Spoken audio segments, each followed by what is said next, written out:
साक्षात् परब्रह्म तस्मै श्री गुरुवे नमः।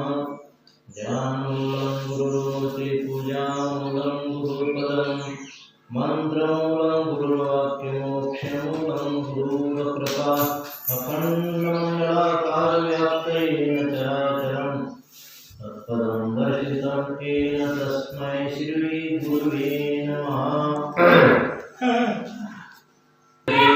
सर्वेश्वरे मोहकमहितले सर्वेश्वरे जे आकारी ये ओखरे जे आकारी ये खोकरे कोंडले असत न खिरे कवळे काळी मग म्हणितले सर्वेश्वरे जे आकारी ये खोकरे बोधले असत न खिरे कवणे काळी येरवी सपूरपण तयाचे पहावे येरवी सपूरपण तयाचे पहावे तरी शून्येची मोहे स्वभावे परीवरी गगनची पालवे गळून घेतिले जे ऐंशे ही परी विरुळे जे ऐंशे ही परी विरुळे ये विज्ञानाची ये खोळे हलवल्या ही न गळे ते परब्रह्म।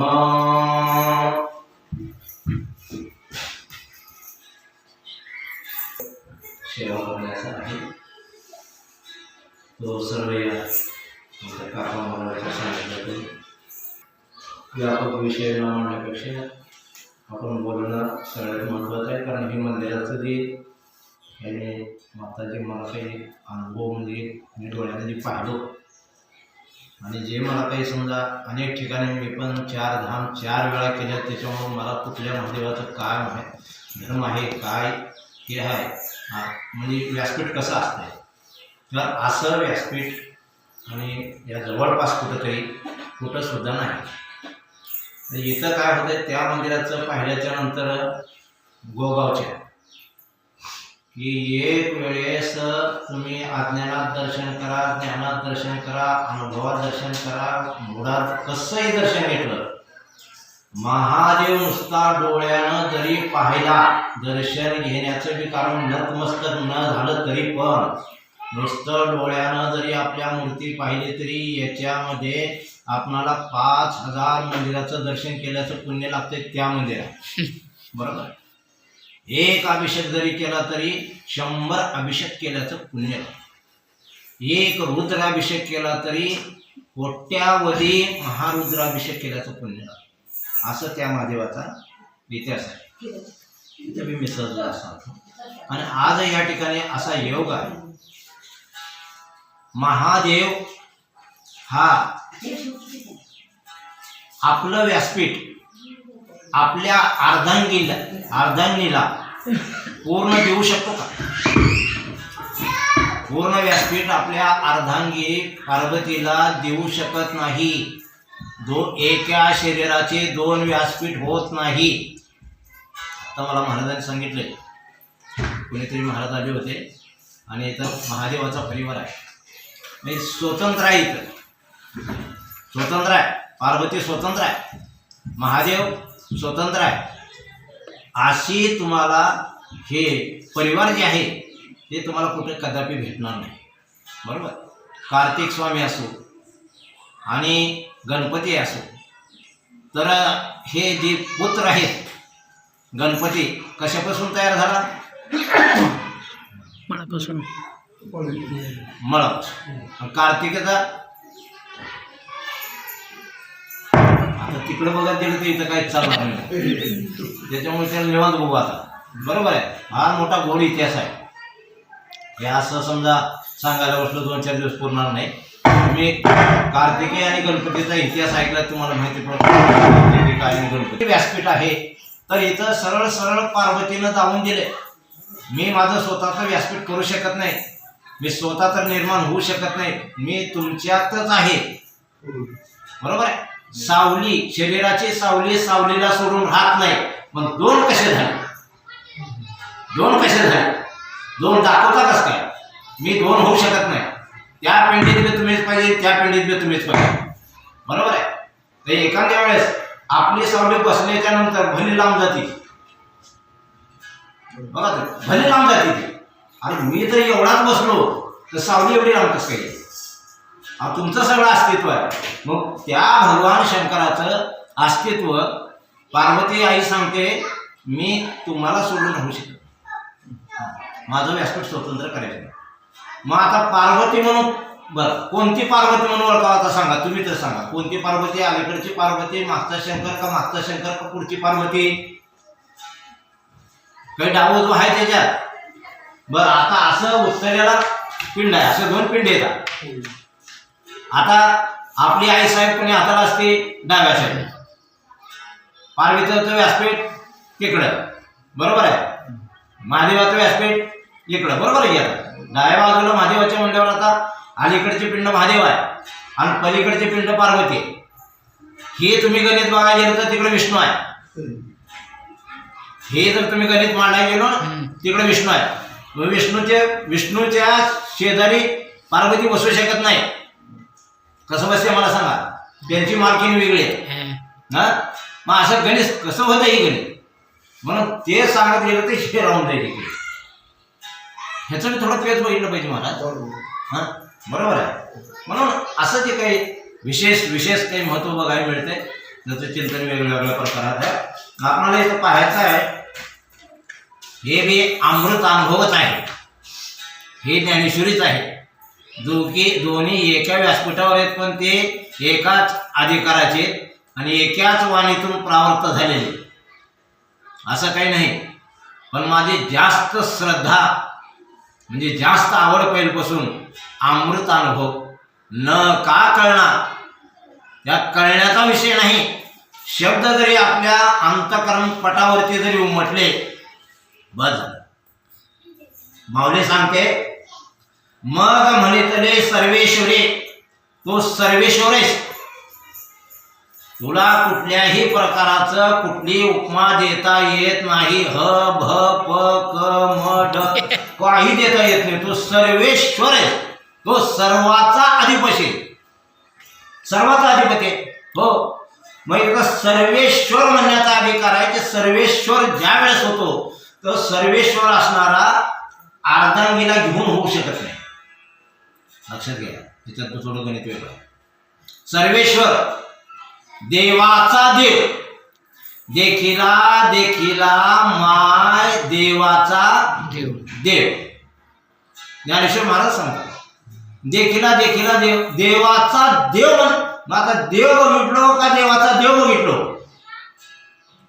दर्शन कुणाचं करावं? आता देवाचं करावं का देवाचं करावं? विचारा माऊलीला. इथं तशी परिस्थिती आहे. पुढं करावं देव म्हणावं, पार्वती म्हणावं, महाग करावं महादेव म्हणावं. मग देव कुणाला म्हणावं? देवाचा देव. कोण देव? बरोबर आहे. इथं सर्वेश्वर आहे, इथं देव नाही. देव शब्द इथं वापरलेला नाही. मग म्हणितले सर्वेश्वर, मी म्हणतो असं सर्वेश्वर आहेस तू, तुझ्या पलीकडे देवच नाही. हा त्याचा इतिहास. माऊलीच म्हणा तुमच्या पलीकडे देवच नाही. मग देवाचा देव कोण? तुम्ही देव शब्द वापरला, देवाचा देव कोण? मग इथं सांगितलंय अनुभव मंडपामध्ये, त्या अनुभव मंडपामध्ये की जो महादेव आहे तो महादेव अर्धांगीला घेऊन जगाची निर्मिती करण्यासाठी तर निमित्त मात्र आहे. जगाची निर्मिती करण्यासाठी निमित्त मात्र आहे. मग महादेवाचा मालक कोण आहे? हा एक विषय. महादेवाचा भी मालक आहे. ब्रह्मा विष्णू महेश. बरोबर आहे. ब्रह्मा पाहिलं तर मूळ आहे, जगाची पूर्ण मूळ आहे. मूळ म्हणजे त्या झाडाचे ज्या मुळे येतात त्या मुळ्या म्हणजे त्या झाडाचे हाडे, मुळ्या म्हणजे त्या झाडाचे हाडे, म्हणजे आपल्या शरीराचे हाडे समजा, उदाहरण तिकडे चाललंय, पण हाडे जे आहेत ते मूळ ब्रह्म आहे. चर आचर कोणी असतील हे मूळ ब्रह्म आहे. झाड त्या झाडाचे मूळ ब्रह्म हाडे. मग तसं या ठिकाणी ब्रह्मा मूळ, मध्यम नावा पाठीमाग तू उभा आहेस विष्णू अन्यामध्ये येऊन, बरोबर आहे. ब्रह्माचं ब्रह्माला गेलं, तो खाली गेला, मी खाली आहो, हा सांगतो मी इथं आहो वर. आता महादेव कुठं आहे? महादेव फांद्या आहेत. महादेव फांद्या म्हणजे विस्तार आहे. मग इतका विस्तार आहे, विश्व व्यापून भरून पूर्ण उरलंय आणि त्याच्यात पार्वती आणि शंकर आहे. उरलेला महादेव कुठं आहे? भरून पुरून उरला, मग तो उरलेला देव कुठं आहे? म्हणजे ज्ञानेश्वर महाराजाला विचारा. तुम्ही म्हणताय देव पाहिला, देवाशिवाय दुसरं काही बोलायचं, देव पाहिला, मग देवाचा देव कुठं आहे? म्हणजे तोच उरलेला देव कुठं आहे सांगा. कुठं उरलाय तो सांगा, कुठं आहे तो देव? डोळ्यात दाखवता येत नाही, ठीक आहे नका दाखवू, पण सांगा की इथं देव आहे, ह्या देवाला देव म्हणतात. मग महादेवाला मालक आहे, विष्णूला मालक आहे, ब्रह्मदेवाला मालक आहे, बरोबर आहे. हे कोणाची तरी नोकर चाकर आहे, बरोबर आहे. त्याला काम दिले ते बिचारी करू. तुमचा जरा 200 एकर जमिनीचा तुम्ही मालक असतात, इकडे 500 एकर जमिनीचे मालक असतील, पण सगळ्याचे संसार सारखेच आहेत. तिघाचे संसार, हे तिन्ही देवाचे संसार सारखेच आहेत. मग आता हे सगळे संसारिक आहेत. यांचा देव जर शोधायला गेला तर हा सर्वेश्वर कुठं आहे? हा सर्वेश्वर पाहिलं तर ज्ञानेश्वर महाराज म्हणतात कसा देव आहे माहितीये? देव कसा बघायचा? अनुभव मंडपात देव पाहायचा नाही. अनुभव मंडप म्हणजे आकाश, हे मंडप आहे, आणि ह्या मंडपामध्ये जेवढे देव देवता 33 कोटी देव सगळे आले. ह्याच्यामध्ये 7 समुद्र पर्वत सगळ्या गोष्टी ह्या अनुभव मंडपामध्ये जे ज्याला पाहिजे ते आहे रे. कुणाला का घ्यायचे ती घ्या, पण अनुभव मंडपात आहे म्हणजे लग्न मंडपात आहे, याचा अर्थ तो आहे. लग्न मंडपात ज्याला जो आटम खायचा तो तिथं तयार आहे. आपण जाऊन लाईनला लागून तिथं खाऊन आपलं तृप्त होऊन जाणार. या अनुभव मंडपात कुणाला जे काय पचल त्या पद्धतीने खायचं, पोट भरून तृप्त व्हायचं. कुणाला समाधी लावायचं, कुणाला ध्यान करायचं, कुणाला संन्यासी राहायचं. हा अनुभव मंडपामधला ईश्वरी न्याय आहे. सर्वेश्वरी, सर्वासाठी एक न्याय, सर्वासाठी एक देव, दुसरं काही सुद्धा नाही. मग सर्वेश्वर उरलेला देव सांगा. हो ते झालं सगळ्या भागातली. उरलेला देव कुठं आहे? मग ज्ञानेश्वर महाराज म्हणतात देखिला माय सांगितलं शब्द, बरोबर आहे. माय शब्द वापरलाय, देखिला माय. कुणाला शब्द वापरला? ही रूप पाहता लोचेने सुख झाले हो, ती साधनी एक माय आहे, ही एक माय आहे. माई अजून भरपूर येतात, बरोबर आहे. मग बुद्धिरूपी साधनेला, तू बुद्धिरूपी साधने, मी तुला सांगतो की तू मला माझ्या परमार्थाला, माझ्या अध्यात्माला सहकार्य केल्याबद्दल धन्यवाद. साधने म्हणायची वेळ आहे, बरोबर आहे. आणि अशा तुझ्या ह्या सहकार्यामुळं, तुझ्या ह्या व्यासपीठामुळं मला देव पाहायला मिळाला. आणि इकडं माय शब्द वापरतात, ते देखिला माय, देवाचा देव. पुढं देखिला माय, देवाचा देव. फिटला संदेह निमाले दुजे पण निमाला, बरोबर आहे. दुजे पण निमाला म्हणजे अनुभव मंडपामध्ये जी मी सगुण आणि निर्गुण पाहिलं होतं, अनुभव मंडपामध्ये सगुण आणि निर्गुण पाहिलं होतं. पुन्हा ऐकलं सगुण निर्गुण ऐकू गोविंद रे, एकच आहे ते पाहिलं. पण प्रत्यक्षात तिथं मला काय पाहायला मिळालं? जे आकारी आहे एक खोकरे आकार असलेला देव लोकाला फक्त डोळ्याला दिसतोय पण अनुभवायला काही येत नाही. आकाराला आलेला देव अनुभवाला येत नाही. तो संताला आला, हा मला येत नाही. आम्ही फक्त माझे म्हणूनच पाया पडणार, निघून जाणार, तुझ्या काय बापाचं खाल्ले तर जा निघाले घरला आपल्या, बरोबर आहे. पण तुझं रूप दाखव मला, देवा तू कसा आहेस, म्हणून असा कोणी वाद करत बसणार नाही. म्हणून आकाराला आलेला देव काही लोकांना पचला नाही, काही लोकांना कळला नाही, काही लोकांना अनुभव घेता आला नाही. देव देव म्हणून बसले आणि भक्त भक्त म्हणूनच राहिले, भक्तच म्हणून राहिलो. मग असे कोंदले ह्या शब्दाचा अर्थ आहे की जेणेकरून मी माझ्या मीपणामध्ये कोंदून गेलो. मी माझ्यासारखा कोणी सुद्धा नाही, तो संसारिक असो तो पारमार्थिक असो कोणी असो. मला जी येतंय ती त्यांना येत नाही आणि त्यांना जी येतंय ती मला येत नाही, अशामध्ये कोंदाटून गेले. बघा, स्वयंपाक करायचा असेल तर चांगले लाकडं लावून चांगली आगनी पिटले तर तवा तापते, भाकरी होत्यात, नाही तर होत नाही. तसं ज्ञानेश्वर महाराजांनी दावून दिलं, या 5 ज्ञानेंद्रिय 5 कर्मेंद्रिय तुम्हाला जर प्रज्वलित करायचे असतील तर हे असत न खिरे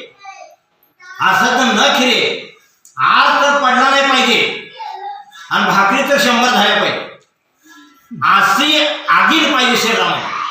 पण आमचं तसं नाही, भाकरी 2च का होईना पण आर एवढा पडते. हा महाराज तो म्हणला, तो महाराज तुला कोण का म्हणलं त्याच्याकडे बघून तुझा आकार किती, तुझा आर किती पडला ते, ज्याचा आरच पडत नाही तो निष्काम समजा.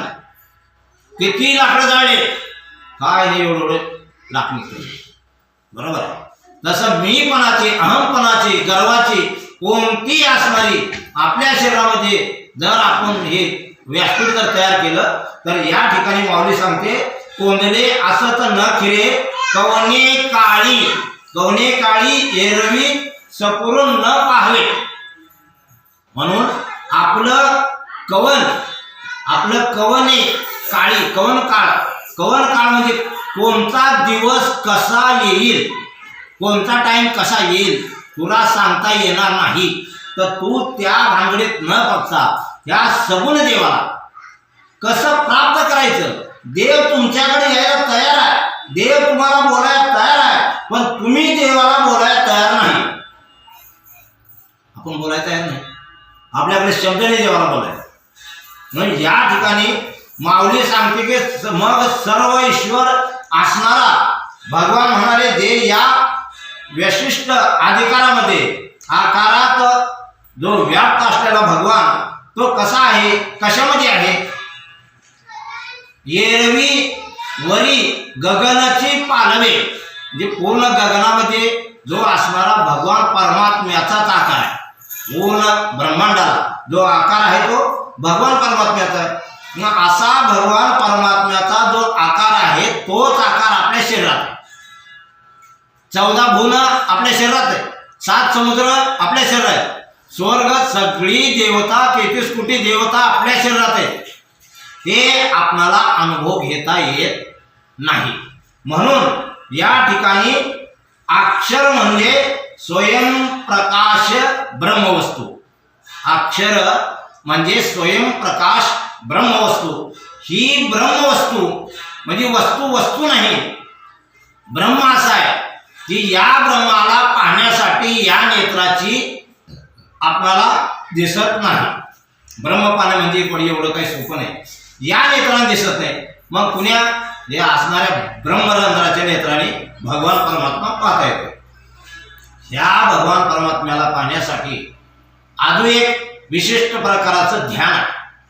ध्यान करत असताना ज्यावेळेस माणूस ध्यानाला बसतो त्यावेळेस ध्यान कुणाचं करायचं, गेलेला सोर निघालेला सोर, त्या सोरावर त्याचं ध्यान पाहिजे. मग तो बिंबीपासून निघालाय का हृदयापासून निघालाय, वर ब्रह्मरंध्राला गेलाय का केले कुठे गेले, त्याच्यावर त्याचं ध्यान पाहिजे. आणि देव कुठं आहे आणि देवाचं मंदिर कुठं आहे, देवाचं द्वार कुठं आहे आज सांगून टाकतो. बरोबर आहे, हे देवाचं द्वार आहे का, देवाचं द्वार आहे का, हे मंदिराचं द्वार आहे. देवाचं द्वार म्हणायचं नाही, हे मंदिराचं द्वार आहे, बरोबर, हे मंदिराचं द्वार, देवाची हे द्वार आहे. देवाच्या द्वारात सांगितलं, मंदिराच्या द्वारात नाही. पण लोकांचा खोळा विचार आहे, हरिपाठ फक्त नाचायसाठीच आहे, बाकीचं काहीच नाही, तिकडे घेणं देणं नाही. हरिपाठ देवाच्या द्वारे, बरोबर, देवाच्या नाही, शब्द नीट घ्या. दार त्यांचेच आहे दोन, सगुण बी त्यांचा आहे, निर्गुण बी त्यांचा आहे. देवाचं द्वार तिथं आहे. मन आहे ना, मन, मनामध्ये भगवंताने वास्तव्य केले, मनामध्ये भगवंताने वास्तव्य केलेलं आहे आणि मनामध्ये भगवंताचं द्वार आहे. मग मनाला जेव्हा तुम्ही स्थिर करता, मनाला जेव्हा स्थिर करता, रामदास स्वामीकडे जेव्हा मना सज्जना भक्तिपंथेशी जावे, बरोबर, म्हणा अरे जरा भक्ती आहे, तिथं देव आहे, त्यांचं व्यासपीठ आहे, तू जरा थोडं स्थिर हो, 1 मिनिट, 1 सेकंद, मला फक्त आत प्रवेश करू दे. मन जर आपल्या ताब्यात आलं तर भगवान परमात्म्याचं दर्शन झालं, देवाचं द्वार कळलं. देवाचं द्वार इतर ठिकाणी दाखवता येत नाही. देवाचं द्वार सर्व व्याप्तच आहे, देव भरून पूर्ण उरलेला आहे, कुठं देवाचं द्वार दाखवा सांगता येत नाही. म्हणून मनाच्या ठिकाणी भगवंताचं वास्तव्य आहे, भगवंत तिथं आहे. मग मन कुणाचं स्थिर होते मला सांग. मन इतकं चंचल आहे की मन कुठं सुद्धा स्थिर होत नाही आणि आपल्याला त्याचं दर्शन होत नाही. जो मनाला आकळला, जो मन ज्याच्या ताब्यात आहे, तो भगवान परमात्म्याच्या दारात उभा राहू शकतो. मन ज्याच्या ताब्यात आहे तो भगवान परमात्म्याच्या दारात उभा राहू शकतो, देवाच्या दारात उभा राहू शकतो. मन ज्याच्या ताब्यात नाही त्याची भक्ती बी होत नाही, तो देवाच्या दारात उभं बी राहू शकत नाही आणि म्हणू शकत नाही देवाच्या द्वारी उभा क्षणभरी. क्षण या शब्दाचा अर्थ आहे जन्मल्यापासून मरेपर्यंत निर्गुण निराकार परमात्म्याचं चिंतन केल्याच्या नंतर तेव्हा 1 क्षण होते, 1 क्षण तेव्हा होते. यांना वाटतंय मी 2 तास हरिपाठ देवाच्या द्वारात केला आणि मला किती पुण्य मिळालं, काही डोंबलं तुम्हाला पुण्य मिळालं. जन्मल्यापासून मरेपर्यंत न लबाडी करता खरेपणानं आपण देवाच्या दारात उभं राहिलो तर कसं, मन आपल्या ताब्यात ठेवून, तुम्हाला देव पाहिजे का, मन तुमच्या ताब्यात ठेवा. तर मन ताब्यात ठेवणं एवढं शक्य नाही, हे आमच्यासारख्याला शक्य नाही, मोठ्या मोठ्या भल्याला शक्य नाही. मुक्ताबाईला सांगितलं ह्याच्या सगळे वाहून गेले पार, भल्याची वाट लागली, भल्याची पाठ लागली, 60 हजार जपी तपी ह्याच्यात वाहून गेले. ह्यांना पण आवडले, ह्यांना पण ताब्यात ठेवता नाही, आम्हाला ठेवता येते. मग तुम्ही कशाला म्हणायचं हा बापा मी सांगू, हा कशाला मन ताब्यात नाही. काय वाटलं, ही खावं वाटलं, काय वाटलं, मला थोडी चटणी आहे का वाटलं, आजू काय वाटलं, आजू काय आहे का, मग काय वाटलं तुला जेवायला बसल्यावर काय वाटलं सांग. मग जेवायला बसल्यावर तुला एवढं जर वाटलं तर मग परमार्थ करताना काय वाटलं, मठ बांधा वाटलं, आजू का करावं वाटलं, गाडी घ्यावं वाटलं, आजू का करावं वाटलं, मला बायको करावं वाटलं, आजू का करावं वाटलं, शिष्य करावं वाटलं, आजू का करावं वाटलं, आजू वाटलं मला कोणतरी माझी पालखी निर्मूत करावं, आजू काय वाटलं माझ्यासारखा महाराजाच पुन्हा असावा असं वाटलं. म्हणजे तुझं मन ताब्यात आलं का. मग लोकांना मूर्ख कशाला बनवायचं, जगाला कशाला मूर्खपणा दाखवायचा. तू पहिलं मन ताब्यात ठेव, असं सांग बाबा माझंच मन ताब्यात नाही. तुम्हाला काय सांगू, हे शास्त्र आहे, पुढं जसा अर्थ निघल तसं मी तुम्हाला सांगण्याचा प्रयत्न करतो. पण समजा जन काय म्हणतात ना की ब्रह्मचारी राहायचं आणि वराड महाग, ब्रह्मचारी पुढं वराड महाग, बरोबर आहे. ब्रह्मचार्याच्या महाग परिवार आहे का ना, देवाच्या देवावर चालले आता हिशोब. वराड हेनी म्हणले ह्याचा शब्द आता इथं आलेला हे मिळेल, हे महादेवाचं परिवार म्हणजे वराड. वराड मोहे गे माये स्वप्न, वराड नाही स्वप्न आहे. मग ठीक आहे, स्वप्नात तरी तुला कस काय दिसलं, स्वप्नात तरी वराड कस काय. मग पाठीमागूनच आहे महाराज, ही वराड सुटलं नाही अजून, ही वराड काही सुटली नाही. ज्या माणसाला जगाला उपदेश करायचे, ज्या माणसाला आणि जगाला ज्ञान सांगायचे, त्यानं कुण्या सुद्धा यत किंचित आगाव भानगडीमध्ये नकोय. कोणाचा मठ नको, कोणाची मटिका नको, काय नको, देवण घेवण काय नको. सगळे इथून तिथून भिकारी लक्षण. मागणारा माणूस देणारा श्रीमंत असतो का भिकारी असतो? मागणारा माणूस भिकारी का श्रीमंत? भिकारी. बरोबर आहे. माझा एक लय मोठा शिष्य आहे. एखाद्या विद्वान महाराज म्हणलं मला मठ बांधण्यासाठी 5 लाख रुपये दिले. अरे तो देणारा मालक आहे, तू भिकारी आहेस. तो व्यासपीठावर बसून घेत असतील पण तो भिकारी आहेस. देणारा तू आहे, तो मालक आहे ना. बरोबर आहे. हे भिकारीपणा जोपर्यंत जात नाही, संतांना देत राहावं. ताकद असली तर संतांना देत राहावं. पुण्या संतांना तुमच्याकडून घेतलं मला सांगा, पुरावे द्या काढून. पुण्या संतांनी कुठं मागितलंय? तुकाराम महाराज तर सांग. तुकाराम महाराज किती अभंग आहेत. प्रमाण द्यायचे नाही. तुम्ही सगळे महाराज मंडळी, विद्वान मंडळी तुम्ही सगळे. कुठं मागितलं तुकाराम महाराज? असं देवाला मागा. देवा मला जर भीक मागायची पाळी आणलास ना तर मग तुझं माझं मी बघतो. तुकाराम महाराज 2 कासोटी धोतर घालते होते. हे बघ मला भीक मागायची पाळी आणायची नाही. माझं सगळं गेलं तरी चालेल. मला भीक मागायची पाळी आणू नका. मी देणारच. मी जोपर्यंत आहे तोपर्यंत देऊनच पार करणार. देऊन पार करणारा संत मला या मृत्यू लोकावर दाखवा. देणारे किती आहेत महाराज? सगळे पाकिटच घेणारे, सगळे चोट्टेच आहेत इथून तिथून. हे कोणी का असणार, कुठला का असणार, कुठल्या का मठाचा असणार, कुठल्या कशाचा का अधिकारी असणार. बरोबर आहे. तो म्हणतो तुमचा आम्हाला खपत नाही, तुमचा आम्हाला खपत नाही. मग कशामुळे बोलता? तुम्हाला मिळत नाही म्हणून. मग तू माझं सरकार होऊन बघ की. तू बी माझ्या सरकार होऊन बघ. मी बी 1-4 वर्ष परमार्थ फुकट करून बघतो. असं तरी म्हण. घेणं चांगलं. देशी घेशी तेव्हा मग ते काढून टाका शब्द आणि घेत बसा. घेण्यामध्ये काय होतं? विकार तयार होते. घेण्यामध्ये बुद्धी विकारी होते, मन आदूक चंचल होते आणि तो पैसा असणारा आपल्या 3 पिढ्याचा नाश करते. कशाला घेतात बाबा तुम्ही? घ्या, घेऊ नका हा शब्द नाही. हे मालक देतील तेवढं घ्या. ठरवून आलेला तर बँड लावून 108 पिढ्या नाका जातात. बँड लावून घेणार याचे पैसे.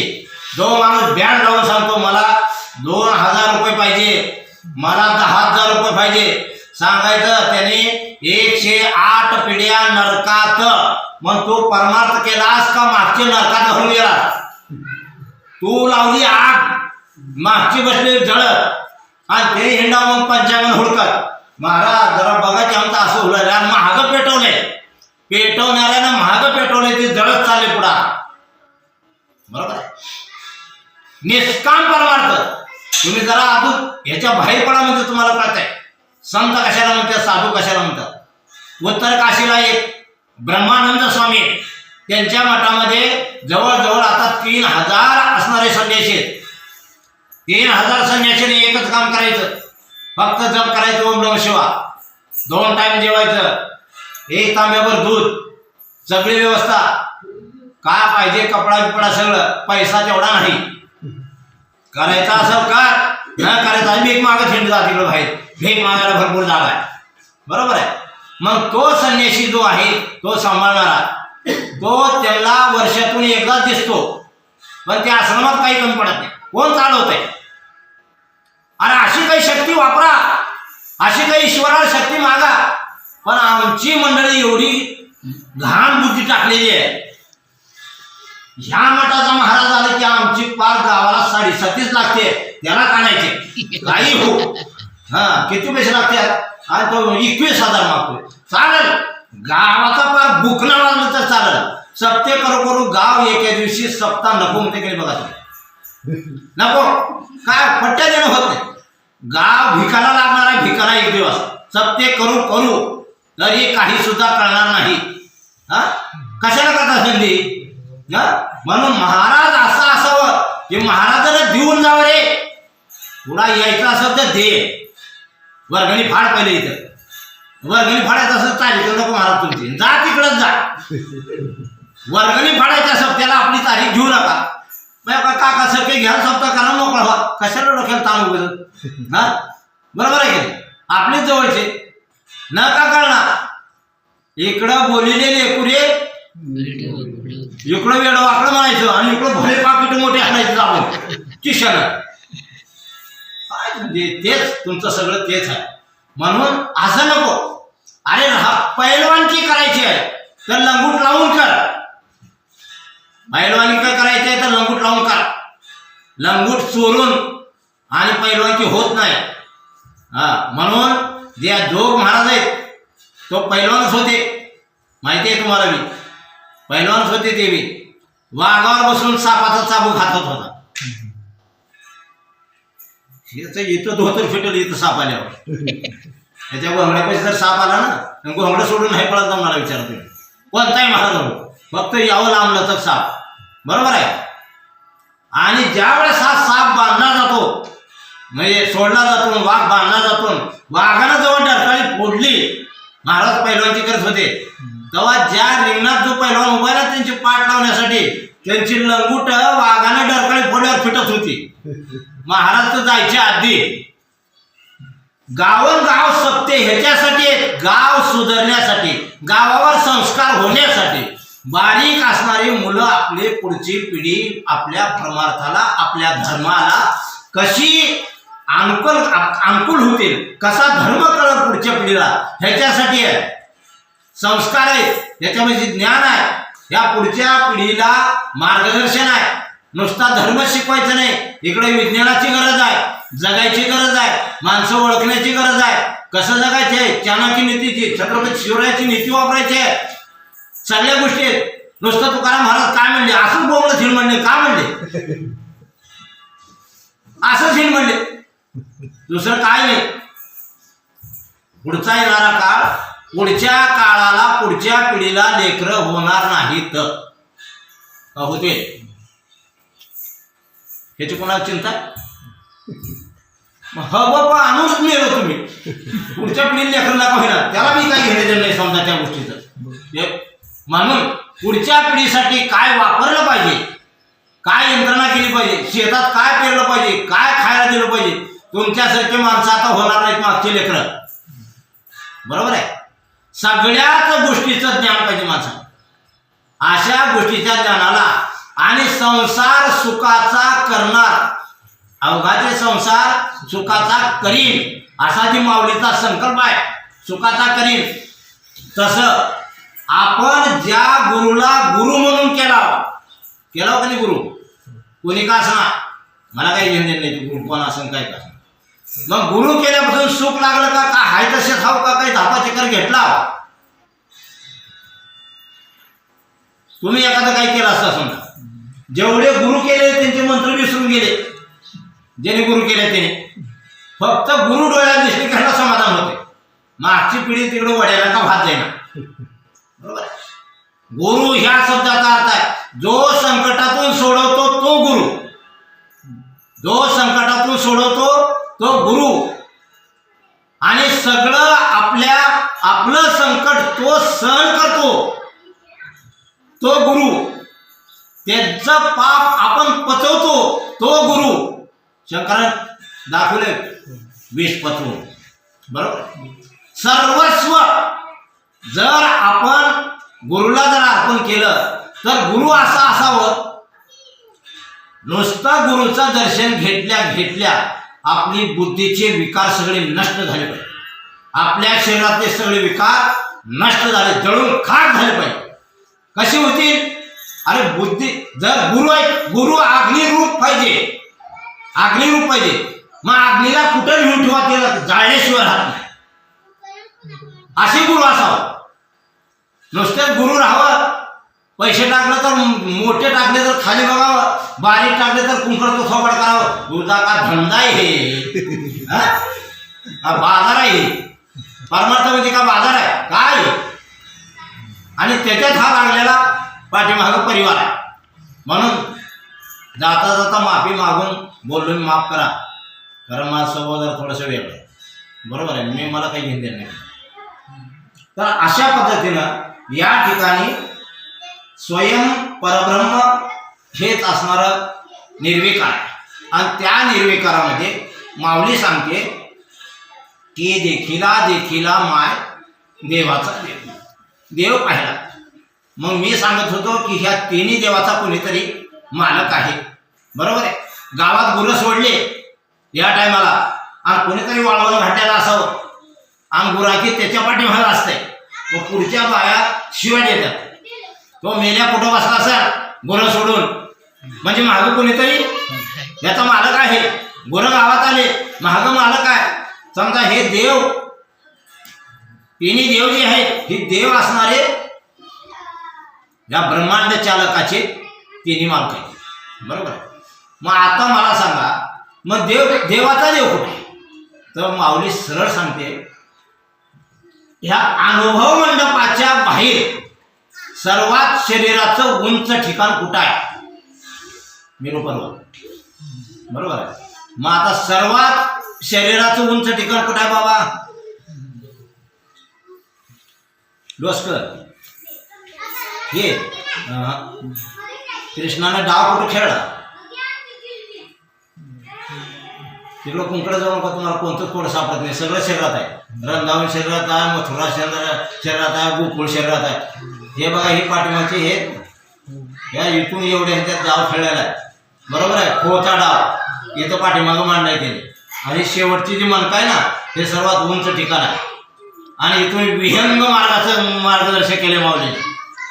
विहंग मार्ग म्हणजे मुंगीच्या डोळ्यापेक्षा बारीक. मग उद्या मुंगी धरून तुम्ही बघा मुंगीचा डोळा कुठे आहे, मग त्याच्यापेक्षा बारीक आहे.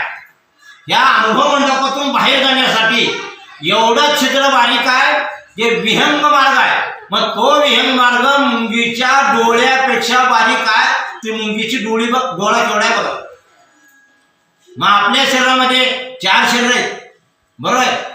एक अंगुष्ठ प्रमाण शरीर आहे, एक अर्धा अंगुष्ठ प्रमाण शरीर आहे, एक मसुरी प्रमाण शरीर आहे, एक वटबीज प्रमाण शरीर आहे. मग हे शरीर आपल्या शरीरात आहे. मग कुठं आहे, कसे बघावं, कसे शरीर, हे कोणत्या शरीरात कोणता देव आहे, कोणत्या शरीरात कोणता देव आहे, कोणत्या शरीरात कोणता देव आहे, आणि देवाचा देव कुठं आहे? हे गुरुचं काम नाही सांगायचं. हे घे माळ, पंढरपूरची वारी कर, जमलं तर तुळशीला पाणी घाल, आलेल्या महाराजाला जीव घाल, आणि मला मात्र 1 तोळ्याची अंगठी देऊन सत्कार कर. भाजला काम. सगळ्याला भाड्यात, इथून तिथून भाड्यात. ही माऊली करून मेली, ह्याला घेऊन मेलं. हिला कळाल नाही, त्याला समजल नाही. लावा डोळ्याला पाणी का म्हणलं त्याला कळालं नाही, हिला मी कळालं. कळालं बामणाच कोणाला काही? कळालं का बामणाच काही मंत्र कोणाला? का म्हणलं कुठं काम काही कळत नाही. तो बामण आहे, ब्राह्मण नाही. बामण या नावाने, आणि त्यांनी सांगितलं आम्हाला काही कळत नाही, फक्त शिकून आहे मुलाला, आम्हाला काही माहित नाही. बरोबर आहे.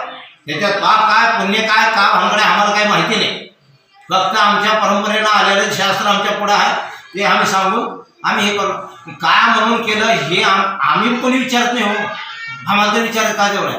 हे असं डोळ्याला पाणी लावायचं कोणता मंत्र आहे म्हणून असं आपण विचारतो. कानाला पाणी लावा, अजून काय का लावा ते त्याला विचारा. ते मस्त पैकी त्याने एवढं रंजवून सांगते. बामणाने एवढा भारी अभिषेक केले की बसा असा काका पोहत भेटणार नाही. सगळा चाललाय ही 99 आंधळे आणि 1 डोळस. 99 आंधळे माणसाची दिंडी पंढरपूरला निघाली. 99 आंधळे आणि 1 डोळस.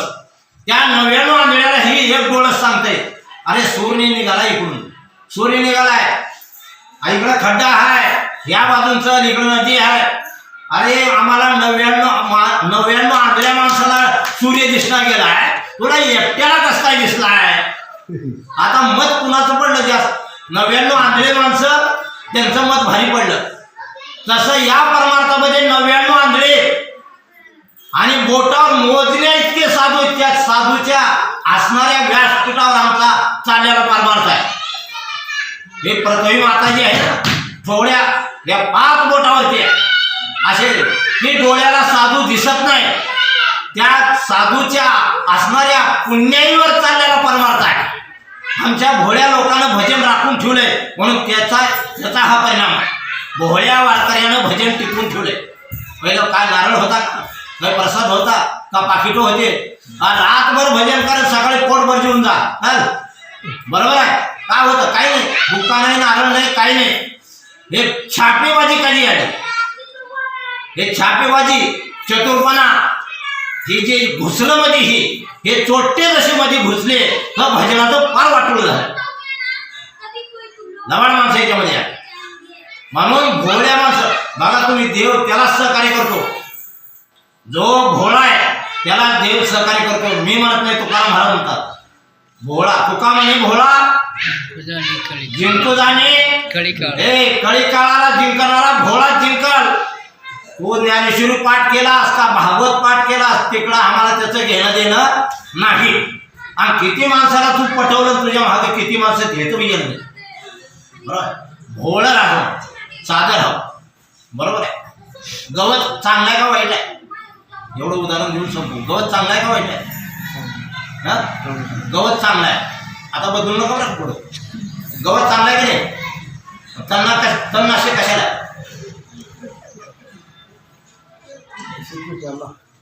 नाही पिकाला कसं त्यात तण पार मारते.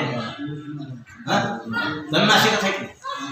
गवतापासून तुम्हाला काय मिळालं? काय मिळतं का गवतापासून? नाही. गवतापासून सगळेच मिळते तुम्हाला. गवतात दूध आहे का? गवतात दूध आहे का? त्याने हाय म्हणलं तुम्ही नाही म्हणलं. गवतात दही आहे का? ताक, दूध, दही, तूप वगैरे सर्व आहे. गवतात सगळंच आहे. गवत हे ह्या पृथ्वीचं टॉनिक आहे. गवत गायनं खाल्यावर का देते आहे? गवत खाऊन गाय जर दूध देत असेल आणि ज्ञानेश्वरी जर सप्ताह करून जर तुम्ही ही लोक नरकात घालीत असेल तर महापाप कुठायची बघा. गवत खाऊन गाय दूध देते. महाराज ज्ञानेश्वरी सांगून कीर्तन करून काय देऊन जाते जाता आणि काय मिळाले सांगा. महाराज सांगून म्हणजे गायीपाशी जी शक्ती आहे ही शक्ती ह्या शास्त्रामध्ये ह्या पुराणामध्ये आहे. एक पावर ह्या ज्ञानेश्वरीमध्ये आहे. एक तरी व्हावी अनुभवावी. एका ब्रह्मांडात जेवढी पावर आहे तेवढी एका वहीत पावर आहे. म्हणून सांगितलं इथे येणाऱ्यानं संन्याशी होऊन या. बिराड बांधून आणणं. बरोबर आहे. म्हणून सांगणारे असावं, निष्काम असावं, बोहळे असावं, देवच्या त्यात आनंद मानणारे असावं. थाटमाट बघावं तर त्याचा डोंबऱ्याचा खेळ, मग काय ते डोसक्याला काढण, ते डांबरण, मग ते वा ते सोंगण, ते पुन्हा त्याला पटका बांधण्यासाठी मग आरसा कुठं आहे, मग भिताड कुठं आहे, मग का कुठं आहे, मग सगळं मॅचिंग झाल्यावर इथं का तमाशाचा फळ आहे. बांधायचं असं बांध होईल तसा होईल. काय करायचं का फोटो काढायची. पण त्याच्यामध्येच माणूस गेला. भोळे माणसं तुम्ही बोलवलो तर तुमचा सप्ताह आणि तुमच्या गावाला पुण्य लागतो. हे लक्षात ठेवा तुम्ही. जेवढ्या चतुर माणसाकडे जाल तेवढी हानी झाल्याशिवाय राहणार नाही. म्हणून आपल्याला फक्त देवाचा देव पाहिजे. जे भगवान परमात्मा असा आहे एवढा व्यापक आहे तो असणाऱ्या या आकाश मंडपाच्या बाहेर तो आहे. मागे तो शब्द तिथं वापरला. मागे मागे तिथं आहे. कुठं? या आकाश मंडपाच्या बाहेर असणारा तो माग आणि आकाश मंडपात जो वावरणारे तिन्ही देव ते पुढं. म्हणून मागे पुढे उभा राहे सांभाळे असा देव आमच्या डोळ्याला दिसणारा सगुण देव आमच्या पुढं आहे. आणि आमच्या डोळ्याला न दिसणारा देव या अनुभव मंडपाच्या बाहेर आहे. ही व्याख्या आहे. पण असं नाही सांगत ते असं नाही माझ्या मागबी आहे, माझ्या पुढे तुझ्या बापाने ठेवले. मागबी आहे पुढे बी आहे. तो का लागून गेला? काय तुझ्यापाशी मागं पुढे देव उभं राहायला? अर्जुन आहे का तू? काय हनुमंत आहे का? तू का राम आहे का? मागं पुढेची व्याख्या सांगायला? मागं पुढेची व्याख्या नीट सांग. गोरगरिबाला सगळ्याला भाविकाला कळलं पाहिजे. देव माझ्या पुढं डोळ्यात दिसतो तर सगुण आहे, तो पुढं आहे. आणि न दिसणारा देव महाग आहे. मग कुठं आहे? ह्या अनुभव मंडपात नाही, अनुभव मंडपाच्या बाहेर आहे. म्हणून माऊली सांगते देवाचा देव देखिला देखिला माय देवाचा देव पिटला संदेह निमाले निर्गेपण. आणि तुकाराम महाराज सांगतात की ज्या वेळेस न झाला प्रपंच आहे ब्रह्म, मी जसा देव पाहिला माझा प्रपंच मला डोळ्याला दिसला नाही, माझा प्रपंच पूर्ण ब्रह्मरूप आहे म्हणजे माझ्या प्रपंचामध्ये देवच सर्व रूपात नटला ही मला दिसलं. मग आम्हाला का दिसलं? गाव गाव दिसलं, आम्हाला का दिसलं? तालुका तालुका दिसला, आम्हाला का दिसलं? घर घर दिसलं, आम्हाला का दिसलं? महाराज महाराज दिसला. ही जोपर्यंत भेद जात नाही तोपर्यंत तुम्हाला भगवान परमात्म्याचं दर्शन होत नाही आणि सांगायचं नाही मला देव दिसला म्हणून. अशी एकंदरीत व्याख्या आहे. हे कवर बी चालत राहील. माझ्याकडे काही घड्याळ नाही. काय टाइम झाला सांगा? तुमचा हरभरा टाइम आहे, सप्त्याचा टाइम आहे. किती वाजले? मला का टाइम? अशा पद्धतीनं म्हणून या ठिकाणी ओंकार चिन्ह हे ब्रह्म आहे. आता अध्यात्म थोडं सोडून देतो बाजूला आणि महादेवाचं थोडंसं महत्व सांगतो. म्हणजे आई साहेब जरा त्यांनी पूजा करा. आता पूजा करायचं म्हटलं बरोबर आहे. महादेव तुम्ही पूजा करता नाही? बेल व्हायला का सोमवारी किती? हा खटखट सांगा हो. 2 व्हायले 4 व्हायले का तुम्हाला? हा कवा तोडला होता? सोमवारी तोडला, रविवारी तोडला, कवा तोडला? फाटा तोडला का कसं? लय फाटीत मोठ्या त्याला काटे असतात. कोणताच ते जमशील बरोबर. थोडासा का होणार फाटात मोडणार, बारीक असला तरी फाटात मोडणार. माझी फोटो बनवून काही एकदा म्हणजे थोडा का होणार फाटा जर मोडलो. ऐकून या हे सांगत ऐकून. बेल तोडत असताना सांब सदाशिव म्हणून एक बेल तोडावं. सांब सदा शिव म्हणून तोडावं लागते बेल बरोबर. आणि बेल वाहताना ओम नमः शिवाय आणि ती वाहिल्याला बेल पुन्हा घरला घेऊन यावं लागते. कोणाचा कारण तुमचं म्हणणं चालायचं नाही. जेवढा तुम्ही वाहिला तुमचा जास्त तर कमी तरी हातात तेवढा बेल घेऊन घरला यावं लागतंय. त्याला स्वच्छ धुवावं लागतंय, त्याला वाळवावं लागतंय. असा श्रावण महिना पूर्ण बेल वाळवून ठेवावं लागतंय. त्याची पूर्ण पावडर करावं लागतंय आणि सकाळी सकाळी कोमट पाण्याबरोबर अर्धा चमचा पावडर घ्यावं लागतंय. तेव्हा शुगर बीपी डायबिटीस रोग सगळे नाहीसे होत्या बरोबर आहे. आणि तुम्ही वाहिलेला बेल जर कचरा कुंडीत टाकला तर तुमची बरीगत नाही. असं नाही चौकट. प्रत्येक मंदिरात ही बोंब आहे. बेल व्हायचा आणि त्या भडव्या लोकांनी उचलायचं आणि कचरा कुंडीत फेकून टाकायचं. आपली भक्ती कुठं जमा झाली? कचऱ्या. स्पष्ट बॅन लावू नाही. उक्कड मंदिर बघा तुम्ही. आणि फाटा जर तोडला तर महादेवाचा हात तोडला पाप लागते. लक्षात ठेवा. तुम्ही साधं समजू नका. बरेच हे धंदे करण्यावर आहेत. आणि तुम्हाला आणायचं म्हटलं तर कोणाला तर आणायला होते. गावात एखादा माणूस राहते त्यानं मोठा बघून मोडतंय. बोल बसले साम साधा शिव म्हणत तिथं. कोणाला टाइम आहे एवढा बेल तोडायला? व्हायचा 2च व्हा, व्हायचा 3च व्हा, व्हायचा 1च व्हा. अशा पद्धतीनं जर बेल व्हायला तर हे बरीगत आहे. महादेवाला पाणी घालायची पद्धत आहे. कसं घालावं? आणावं आणि वरून बसावं बरोबर आहे. अशी पद्धत नाही. ते कशाला दिले ते गणपती ते कार्तिकी दिले काय त्यातून ते चिन्ह. पहिला गणपतीचं पूजन झालं पाहिजे. ते कोण्या बाजूला बसावं? उजव्या साईडला खाली. कार्तिकीचं पूजन झालं पाहिजे त्या बाजूला बसावं डाव्या बाजूला कार्तिकी. त्याच्यानंतरच तुम्ही पिंडीवर पाणी ओतू शकता. तुम्ही गेल्या गेल्या पिंडीवर झाड लावले तर तुम्हाला पाप लागते बघा. झाड हे नाही कसं तुम्ही हेच करीत आलं. दुसरं काय गेलं की आपण हो हो हो हो हो हो वाचायचं आणि झालं निघून यायचं. धराभिषेक बामणाला काय घेणं देणं नाही. तो कोण ब्राह्मण असो नाही तर कोणी जंगम असो त्याच्या बापाला काही घेणं देणे. त्याला काही पाठ करायचं नाही. त्याला फक्त माणसं पाहिजे, त्याला अभिषेक पाहिजे, पैसे पाहिजे. तुम्ही तिकडं मसनवाट्यात जावा, तिकडं काही घेणं नाही. तुम्हाला कोणी भातर सांगणार भेटला नाही आणि भेटणार नाही. इथून पुढे तुम्हाला सांगतो ध्यान ठेवा. आतापर्यंत तुमच्या सत्य चालू असेल महादेवाला असं करा म्हणून कोणीच म्हणणार नाही. पण म्हणताय कोणाची गरज पडली? बरोबर आहे. मंदिरात जायचं असेल, गर्दी नसेल तर लांबूनच, तुम्हाला गडबड असेल तर लांबूनच दर्शन घ्या. महादेवाला जे काय अर्पण केलं ते केळं असतील, पेरू असेल, काय फळ असेल ते तुम्हाला घरला आणता येत नाही.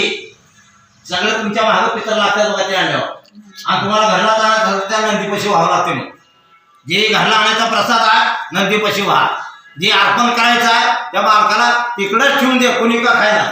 आणि महाराज 200 रुपये किलोची पेढी घेतला, आता कसं करू, आता कसं करू, मग खा घे, मग काय करायचं. बरोबर. मग ती पेढेच घरला आणायचं असेल तर ज्ञानेश्वरीचा 15 अध्याय तुला म्हणावा लागतो. बोल, एवढा टाइम कुठे आहे. बरोबर. ह्या सगळ्या गोष्टीला शास्त्र सांगतंय, वडिलाला कसं सांभाळावं, आईला कसं सांभाळावं. बरोबर आहे. त्याची कदर कशी करावी, त्याच्यापेक्षा 1000 पट भक्ती आवड आहे. म्हणून अशा पद्धतीनं जर तुम्हाला कुठलं महत्व माहित नाही तर कुठल्या तर महाराजाला विचारित जा काहीतरी. हे फुकट सोडी जाऊ नका, हे पाकिटवाले काय आम्हाला ह्याचं महत्व सांग, आम्हाला त्याचं काहीतरी सांग, जे काही तुम्हाला कळत नाही ते सांग आम्हाला. कुठलं तर काही विचार जा, आम्हाला विचारायचंच काही माहिती पडत. बरोबर आहे. ते त्याच्या मूडमध्ये राहते, ते त्याच्या मस्तीमध्ये, आणि 1 मिनिट थांबत बी नाही. बरोबर आहे. कीर्तन झाले की लगेच महागारी मुडली की तिकडं. बरोबर आहे. थांबल्यावर कोणी विचारल्यावर का करावं, ती कोण गेल्यावर बरं तिकडं. अशा पद्धतीनं हे जे परमार्थ जे आहे, परम अर्थ व परमार्थ जे आहे ह्या आपल्या सगळ्या विषयाला पार करून द्यायचे. आपल्या सगळ्या षडविकाराला पार करून परमार्थ करायचे आहे. आणि ती शक्ती ह्या माऊलीकडं, तुकाराम महाराजाकडं, आधी करून ह्या संताकडं आणि ह्या महादेवाकडं, हा देवाचा देव आहे, ह्याच्याकडं मागणी करावं. देवा असा कुठलाही विकार माझ्या ठिकाणी येऊ देऊ नको, आणि माझ्या ठिकाणी अशी शक्ती दे, फक्त मला 4 लोकांना रोज जीव घालता आलं पाहिजे अशी शक्ती दे, माझ्या हातून जास्तीत जास्त अन्नदान झालं पाहिजे अशी शक्ती दे. पंढरपूरला तुझ्याकडे मला बोलविनो, तू माझ्याकडे, तुला गरज असेल तू माझ्याकडे. बरोबर आहे. बाप लेकराकडे जाणार का लेकरू बापाकडे जाणार, गरज कोण आहे. आपला बाप आहे तिकडं, बाप एवढा श्रीमंत आहे, भिकाऱ्या तू का गावगाव भीक मागत चिमडालास. हा, बाप श्रीमंत आहे तुझा, हा बसलाय तिथं मालक, आपला मालक तिथं आहे, आपला मालक काशीत आहे, आपला मालक आळंदीत आहे. एवढे आपणाला मालक असताना तू गाव गाव भीक मागत हिंडायची गरज नाही, हे मालक तुला सांभाळतील. बरोबर आहे. तुम्ही श्रीमंत 100 एकर जमीनवाले पोरगा गावात भीक मागत हिंडायला तर काय वाटेल तुम्हाला, आपणाला वाटेल का नाही. मग ह्यांना देताना तुम्हाला आपण वाटत नाही का, हा देवाच्या पुढे भीक देताना तुम्हाला आपण वाटत नाही, आपण वाटलं पाहिजे आपल्याला. अरे देव आहे, देवाच्या पुढं घ्या म्हणणं. तुम्ही कोण देणार, तुम्ही देणारे कोण, तुम्ही घेणारे कोण, म्हणजे असा विषय होतोय. म्हणून परमार्थ करावं, जेवढं देईल तेवढं घ्या, आणि तुम्हाला जमत नसेल राम राम म्हणा. बरोबर. करायचे कुठेही करा.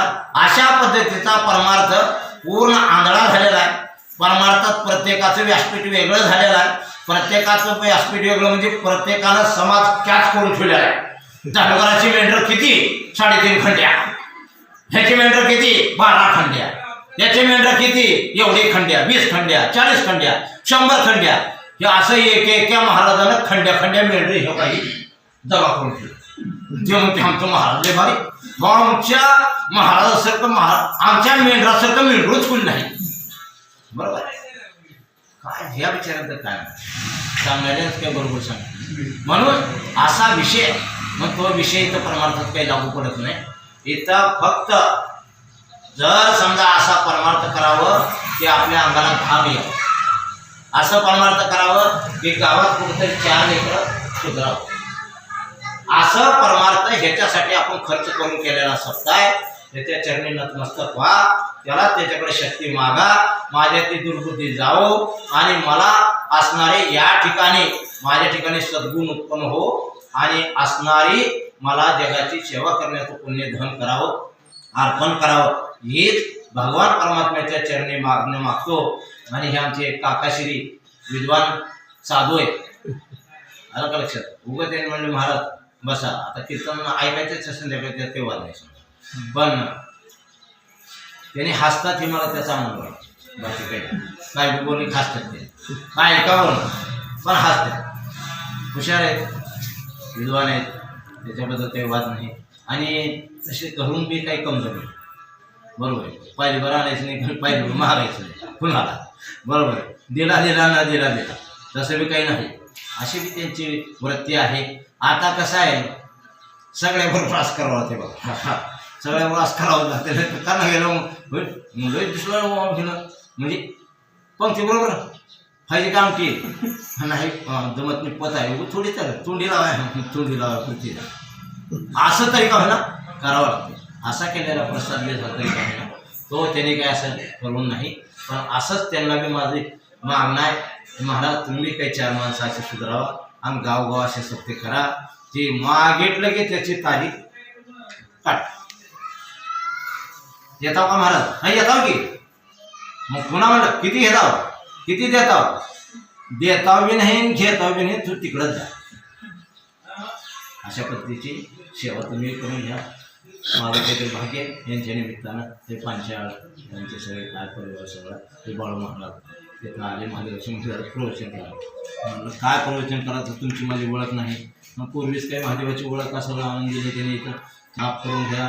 कारण माझा स्वभाव म्हणजे परखड आहे. मी 1 गुंठा कुठं माझी जागा नाही ना माझं स्वतःचं घर नाही ना माझ्या परिवारामध्ये मी जी कुणाला काही मागतही नाही, पण काही घेत नाही. म्हणजे देईल तेवढं घेतो, मागत कुणाला काही नाही.